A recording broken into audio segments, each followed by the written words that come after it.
Uma casa que esse ano vai fazer 110 anos de portas abertas, nunca fechou, sempre ativa, sempre recebendo todos nós. Então que a nossa oração seja um único pensamento sempre de gratidão a Jesus, nosso mestre e amigo, que aceita como nós somos, despertando em nós o nosso lado luz, lembrando-nos sempre que somos filhos de Deus, fadados à perfeição, transitoriamente num planeta que passa por transformações, refletindo as profundas transformações que estão ocorrendo em nossos corações. Paulatinamente, abrindo os nossos olhos para a realidade do Espírito, nos liberando da matéria que nos prende aqui e agora. Senhor Jesus, te agradecemos por isso, pelo teu infinito amor e pela certeza de que a felicidade aguarda por todos nós. Assim seja. Que assim seja. Conosco hoje é uma alegria o nosso amigo Otávio, que vem representando o Centro Espírita Bezerra de Menezes da Palhoça, também trabalha na equipe do IAUP, que é o trabalho de capelania. Capelania se fala não, hospital. Atendimento espírita. Atendimento espírita nas unidades prisionais da região. O nosso querido amigo também é um dos trabalhadores bem ativos. Bem-vindos à casa sua. Obrigado. Boa noite, minhas irmãs, meus irmãos. Sempre uma alegria estar aqui. E o tema de hoje, sugestão da casa, fala de paz em família e pede que nos compadeçamos de nossos filhos. Vamos começar com a paz. Estamos vivendo um momento onde se fala de paz o tempo todo, mas não se vê essa paz chegando, não é? Preocupações de todos os lados com conflitos domésticos, internacionais, nacionais. E nos diz o Espiritismo que a célula da nossa sociedade, a célula base, é a família. Então, como obter paz no mundo, nos nossos ambientes, se não tivermos as famílias pacificadas? Daí vem a oportunidade desse tema de falarmos de paz em família, porque a partir dessa paz construída na família, que nós obteremos a tão sonhada paz no mundo que todos nós queremos. Uma das grandes revelações do Espiritismo, quando surgiu, e uma das mais inquietantes para todos nós, é sobre a nossa relação entre pais e filhos, membros da família de uma forma geral. Porque nós sempre demos muito valor para a herança biológica, hereditária dos nossos filhos, os filhos sanguíneos, é sangue do meu sangue, não é? Aquela coisa forte que nós sempre vivemos por muitas gerações. Sempre pensando que a verdadeira filiação era a filiação hereditária, sanguínea. E vem o Espiritismo nos dizer, olha, não é bem assim. O teu filho material, você ajudou a gerar o corpo. Mas ele, como espírito, é um ser independente que não tem nada de filiação contigo. E isso, para muitos de nós, ainda é uma questão difícil de nós trabalharmos, não é? E para a gente ilustrar um pouquinho essa questão, eu trouxe um trecho. Um trecho não, é uma fala.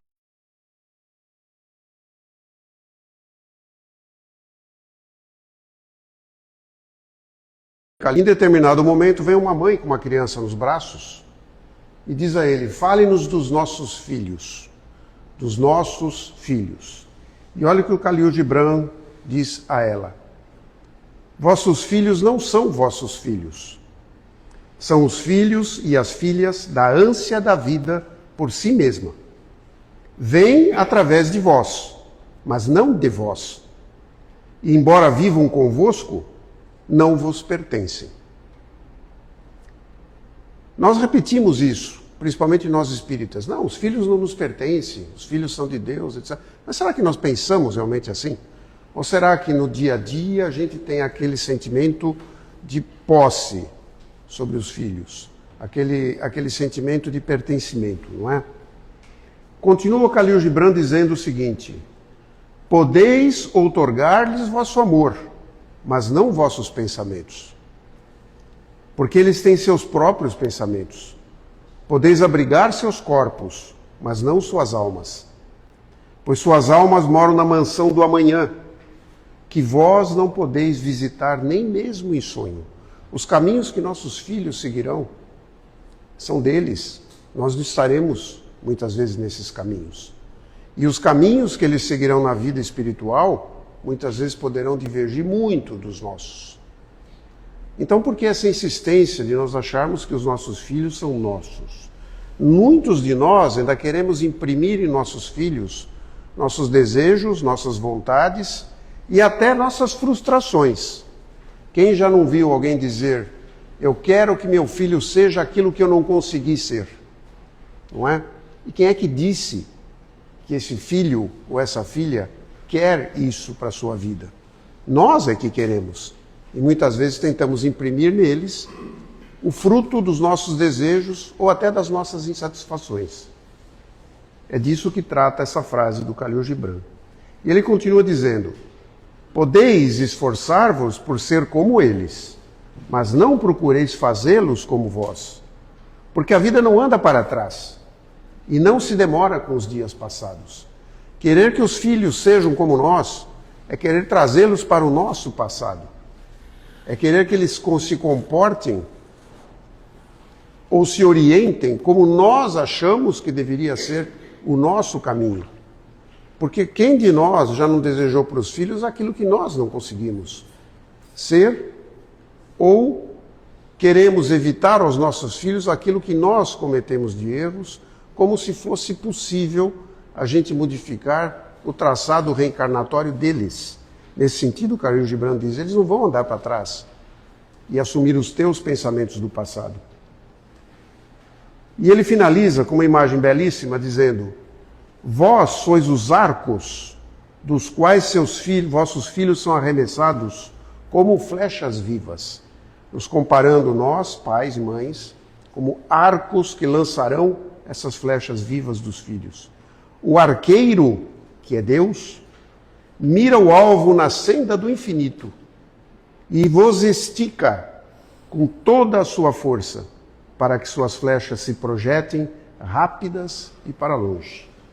É uma alegoria linda, porque ela nos coloca como armazenadores dessa energia de Deus para impulsionar nossos filhos no caminho que está traçado para eles. Mas é para onde nós estamos apontando esse arco? E será que esse arco é confiável para tirar essas flechas, que são os filhos na mão de Deus? E o final desse poema, porque eu considero um poema isto, diz Khalil para nós, que vosso encurvamento, nós como arcos, na mão do arqueiro, o Pai, seja a vossa alegria. Pois assim como ele ama a flecha que voa, ama também o arco que permanece estável.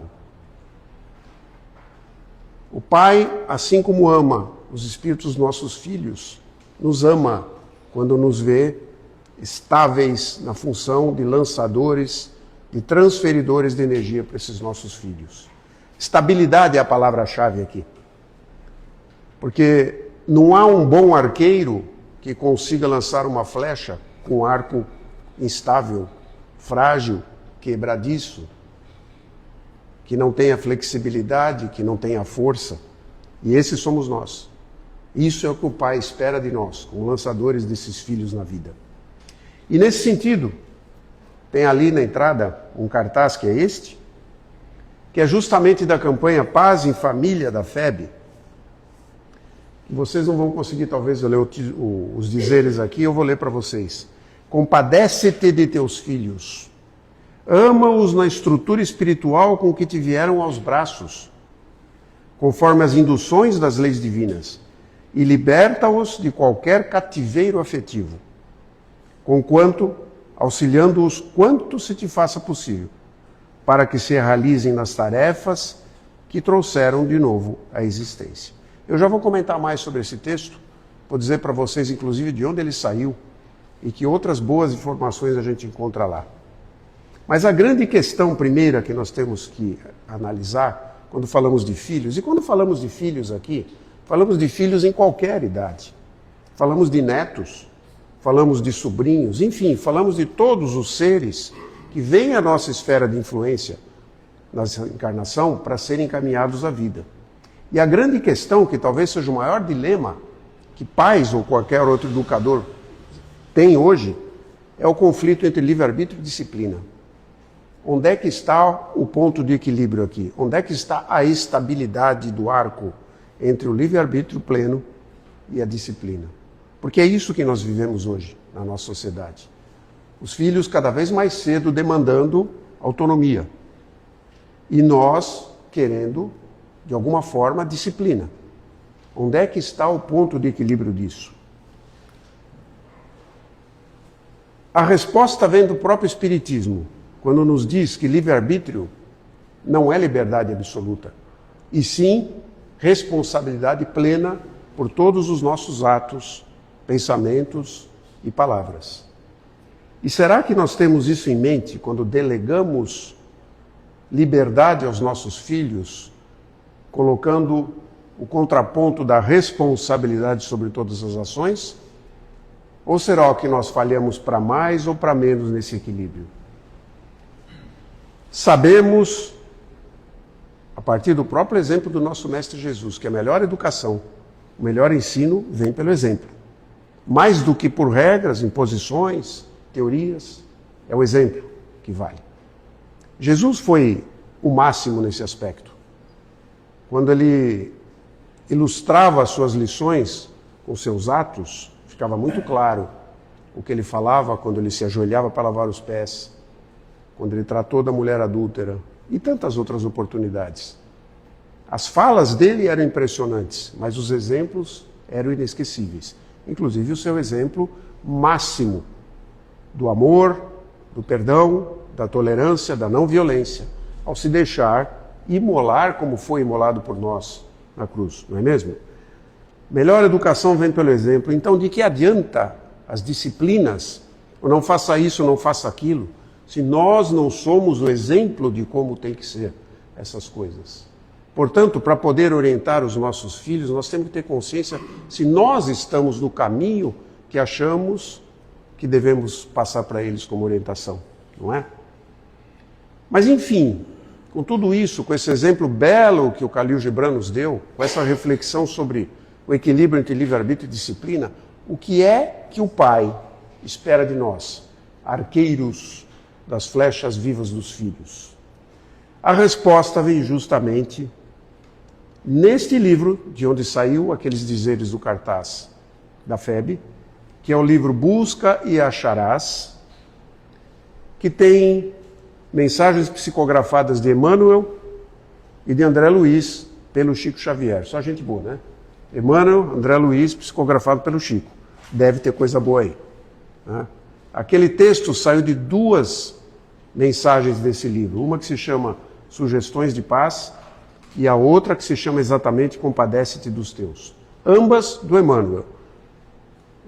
André Luiz participa do livro em várias outras mensagens, mas estas duas são do Emmanuel. Vamos dar uma olhadinha em algumas coisas que ele diz ali, que vai nos ajudar.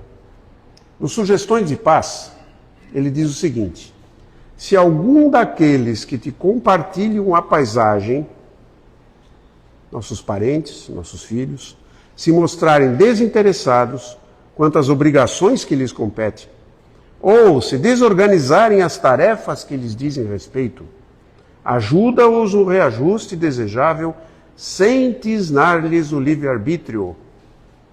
Mas não te lamentes se não conseguires fazer isso, de vez que todos responderemos pelos nossos próprios encargos.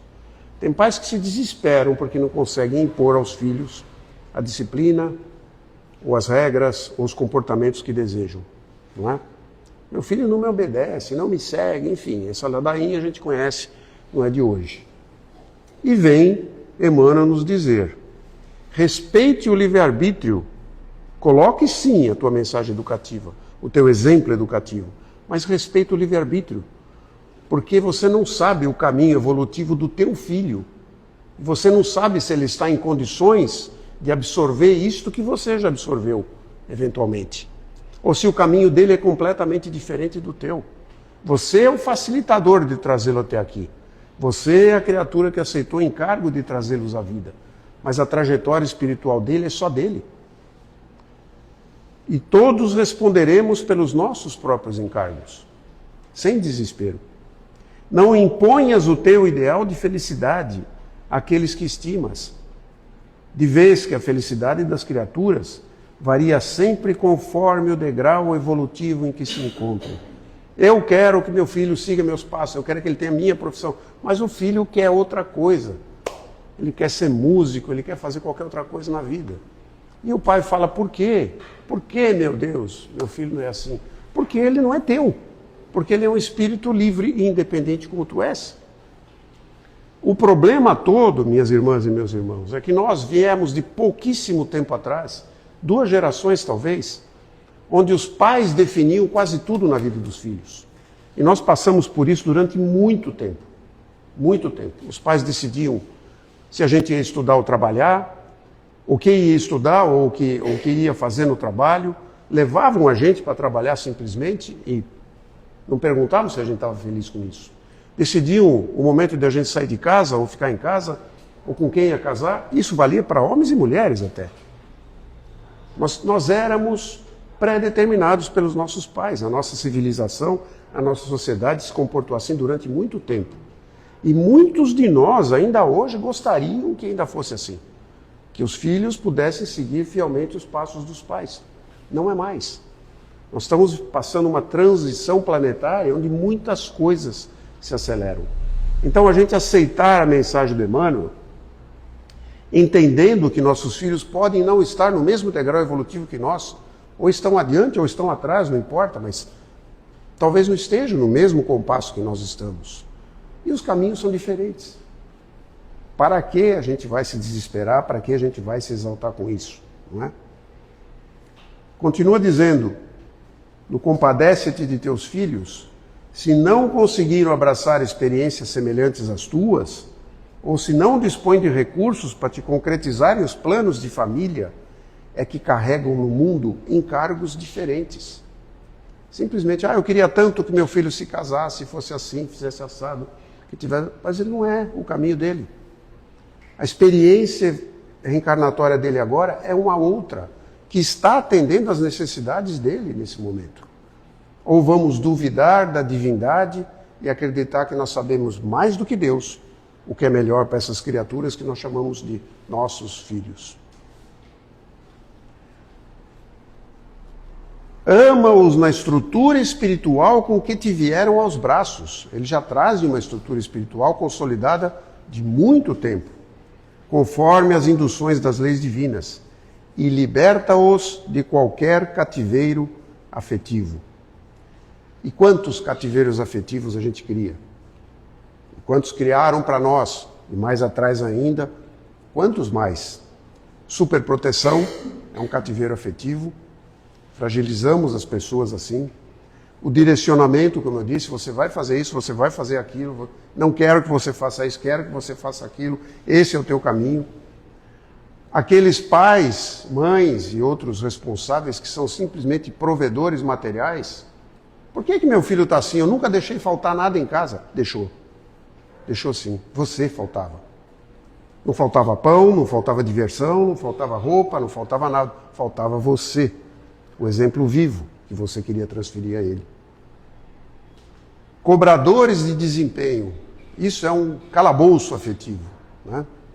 Na tua idade eu já fazia tal coisa, meu Deus. Na tua idade alguém já era presidente da República. Tem até pai que faz. As comparações, olha para o teu irmão, olha para o teu primo, olha os teus colegas, olha não sei quem. Nós queremos que os nossos filhos se meçam pelas nossas réguas de desempenho. Quando para ele talvez algo que ele está fazendo e que você despreza é o que lhe enche de satisfação, de prazer e de alegria pela vida. E nós muitas vezes não reconhecemos. Só faz bobagem, só faz coisa inútil. Quanto que a gente vê isso? cativeiros afetivos. E ele continua dizendo: e se em teu devotamento surgirem crises de apreensão e medo perante as lutas dos seres amados, olha que importante, procura esquecer receios e inquietações, amparando a cada um na fonte viva da prece, a recordar antes de tudo que eles e nós pertencemos a Deus, não nos pertencemos uns aos outros. E Deus é muito mais sábio, muito mais amoroso, muito mais justo do que nós. E aí, depois dessa lição tremenda que Emmanuel nos dá, damos uma olhadinha lá no Livro dos Espíritos, famosa questão 582, que está dentro do capítulo Ocupações e Missões dos Espíritos. Essa pergunta diz simplesmente assim: pode-se considerar como missão a paternidade? Porque a gente espírita, né, tem a mania de achar que missionário foi o Chico Xavier, foi o Divaldo Franco, foi o Kardec e tal. E nós não, nós somos simples coadjuvantes. E aí ele pergunta: pode-se considerar como missão a paternidade? A resposta dos Espíritos é sem contestação possível uma verdadeira missão. E é ao mesmo tempo um dever muito grande, que compromete o homem mais do que ele pensa com relação à sua responsabilidade quanto ao futuro. Veja, é uma verdadeira missão, quando a gente aceita, ainda no plano espiritual, o encargo de dizer: eu vou facilitar a vinda desse irmão, em espírito, para a vida material. Porque é isso que nós fazemos. Facilitamos a vida e o encaminhamos, não é? Deus colocou a proteção, continua a resposta da pergunta, Deus colocou a criança sob a tutela dos pais para que eles a conduzam no caminho do bem. E lhes facilitou a tarefa ao conceder à criança uma constituição frágil e delicada que a torna acessível a todas as impressões. É aquela famosa fase da primeira infância, que a criança vem ainda sem acessar o seu passado espiritual, o seu arcabouço psicológico, onde a gente consegue, através principalmente dos exemplos, direcioná-la para o bem. E é justamente nessa fase que nós, hoje em dia, como sociedade, estamos esquecendo, talvez, a parte mais importante da nossa missão, que é o encaminhamento espiritual. Porque a teoria moderna nos diz que nós não devemos influenciar na criança enquanto ela ainda é jovem. Quando adulto, que ele decida se quer ter religião, que religião será, ou se não quer. Às vezes, tarde demais. Porque vai acordar para que existem realidades espirituais quando talvez ele já comprometeu muito do seu caminho. E agora vem a mensagem talvez mais importante que o Espiritismo tem sobre essa questão de pais e filhos, que é a mensagem de Santo Agostinho, que está no Evangelho segundo o Espiritismo, dentro do capítulo que chama Honra teu pai e tua mãe. Santo Agostinho diz simplesmente o seguinte: ó espíritas, compreendei agora o grande papel da humanidade.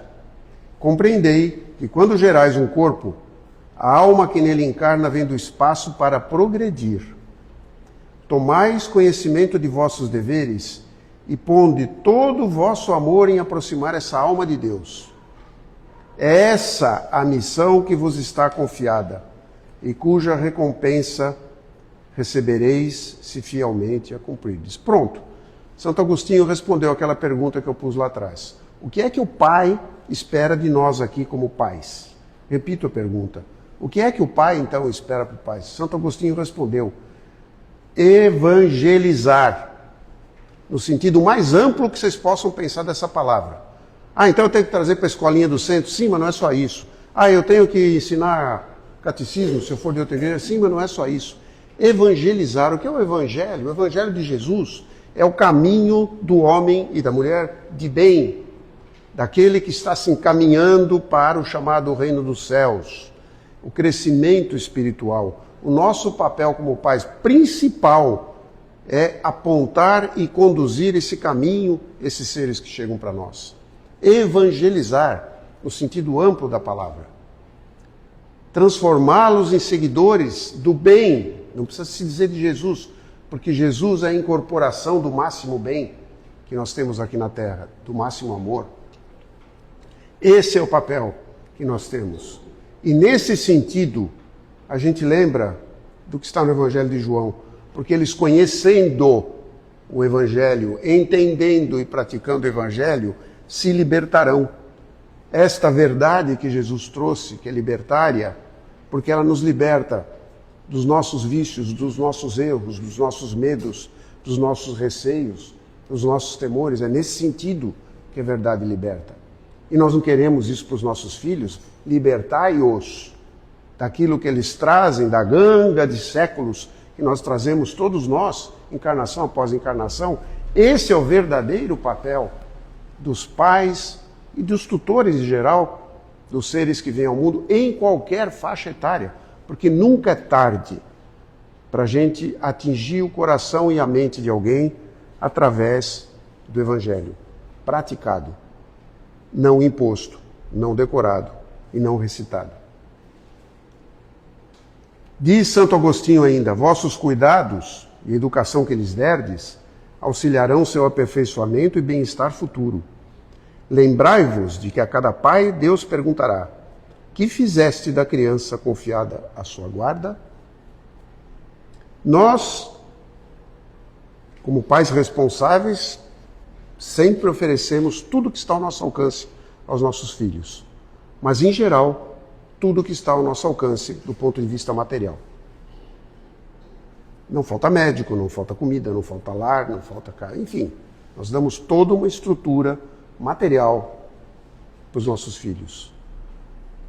Muitos, e não falo de vocês, falo da sociedade como um todo, julgam que a parte espiritual não lhes compete.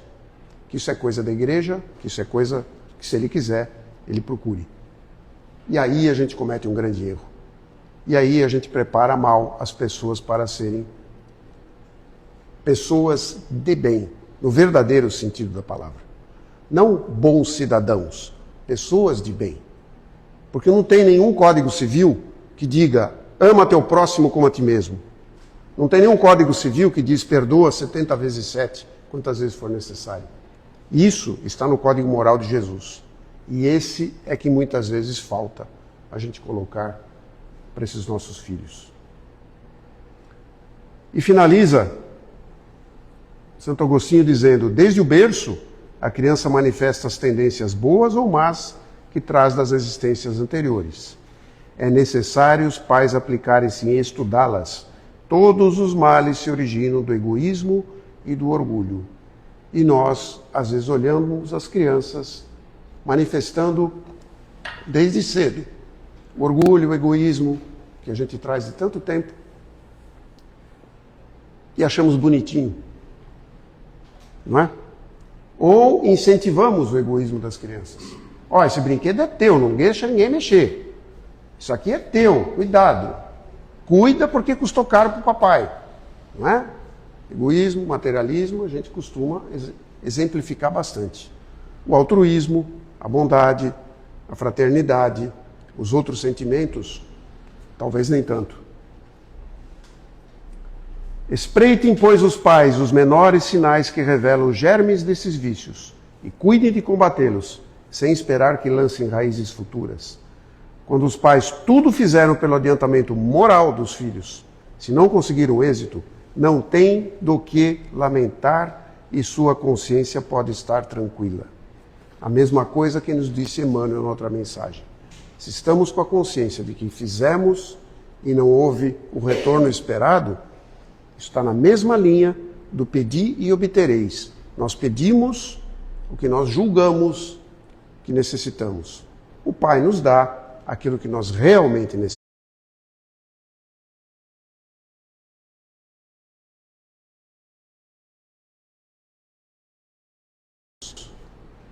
O Pai nunca vai nos negar novas oportunidades e jamais deixará de amar nenhum de nós, os seus filhos.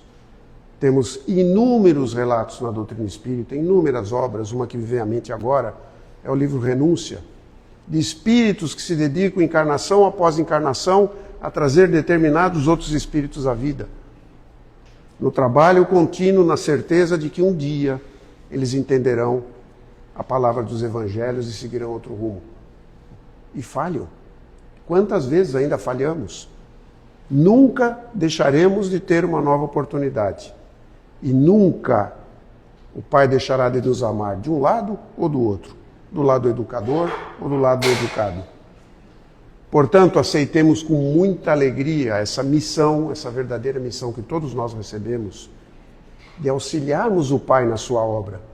Porque no momento em que Ele nos torna co-criadores, capazes de trazer vida material para este mundo, para a residência dos espíritos que precisam dessas experiências, Ele nos delega uma parcela importante do seu trabalho.